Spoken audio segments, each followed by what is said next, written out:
Are you looking for a life partner but very confused on whom to marry?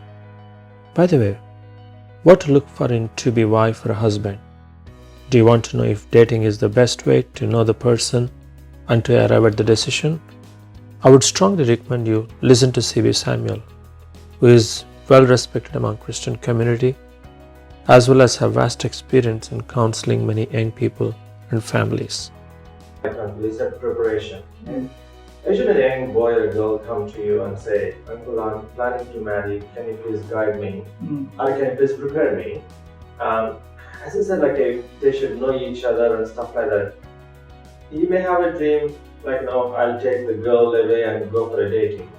Or should they come to you and get counsel, hold hand in hand, not after marriage, even before, while making a decision itself?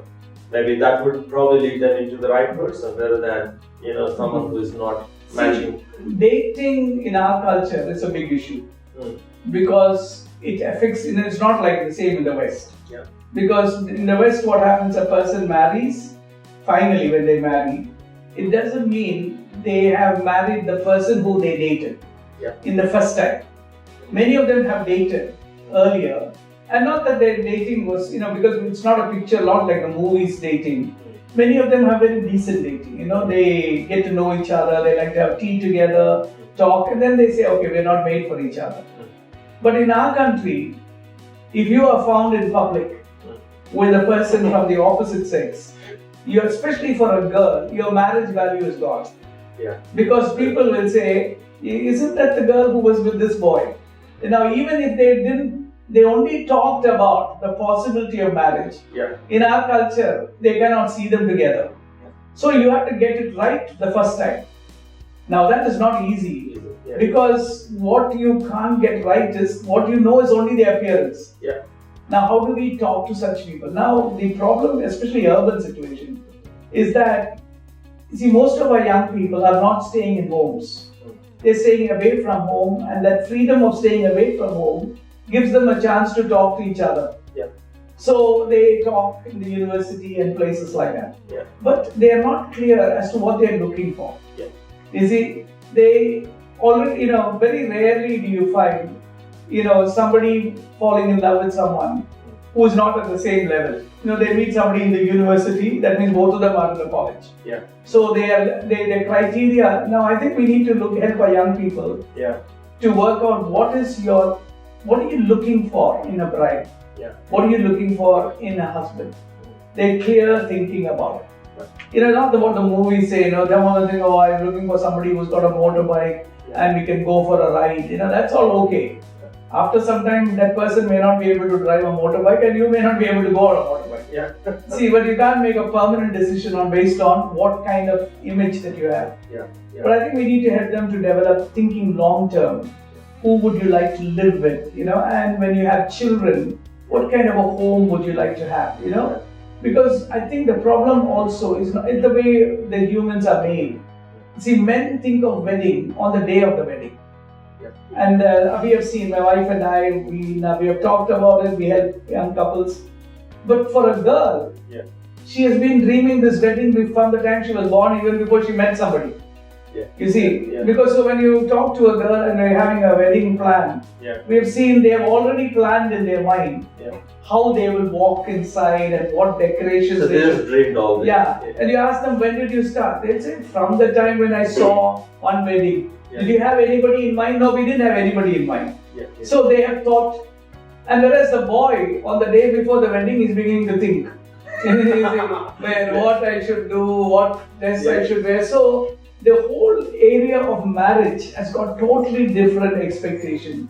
And one big problem also is that in our culture, more than any other culture I've seen, we have images of what we want of the other, which is related to what we have experienced. So the woman expects a boy who will be like a father. You see, not a father figure, but somebody who will be decisive, who will do. But the father, she knows him only after she came to the age of 16 or 14. But he will not have been like that when he got married. But you have an image. And there's a lot of pressure on the husband because the girl is always saying, my father was like this, my father. And the same with the boy. They are expecting the girl to be like the mother. Yeah. She has to cook like my mother, this, that, everything. And I have to constantly say, don't bring your baggages in. Yeah, your mother may be perfect, your father may be perfect, but you're two different people. And so there's a lot of teaching on dream. And one area which we find most often couples are not prepared is on the area of money. Okay. How do because they are two different people, and especially if they are working people, they both have access to money on their own. And if they come from homes where, especially the girl, doesn't have to give the money to the family, because parents will say, it's your money, you spend, because we will look after you as long as you are in the house. Now the boy gets in, and he has got parents who he has been looking after. Even though they may not need the money, they are expecting him to give. Now when he gets into marriage, the whole struggle is on the money. You're giving to your parents, why not I do the same? All those tensions. And we have seen that if they talk about it much before, it's not that they are going to break the marriage, because it's not a big issue. But they need to know. And what grieves us is sometimes we have husband and wife who have two different accounts. Two different salaries come into two different accounts. And you spend on what you want, I spend on what. Common things is where they will put the money. Now, I think that breaks the marriage. Because there is no trust. And I think these are the things for me. So these things you should talk before. In a way that it doesn't tell them, okay, we both are not made for each other. Now we are not getting married. I think it's good to hear from each other these things. So basically in the decision itself, in decision making, finding God's will itself, something going wrong. Whether we are not allowing them to talk to each other, as I said, due to our culture, or they are not involving someone like you or mentors who can talk to them or maybe pass the information on both sides. But finding God's will is more than just finding somebody who thinks like you and you are happy to be with the person. Because many times I've seen with young people, they get carried away with looks. And they say, when they come and say, brother, this is the girl for me. And a profession maybe. And we ask why. And it's largely has to do with looks, she's good looking or he's smart. Now, I have to tell them, see, I was also smart when I was young, but see now, no? So they'll all grow up to be like this only, so don't worry.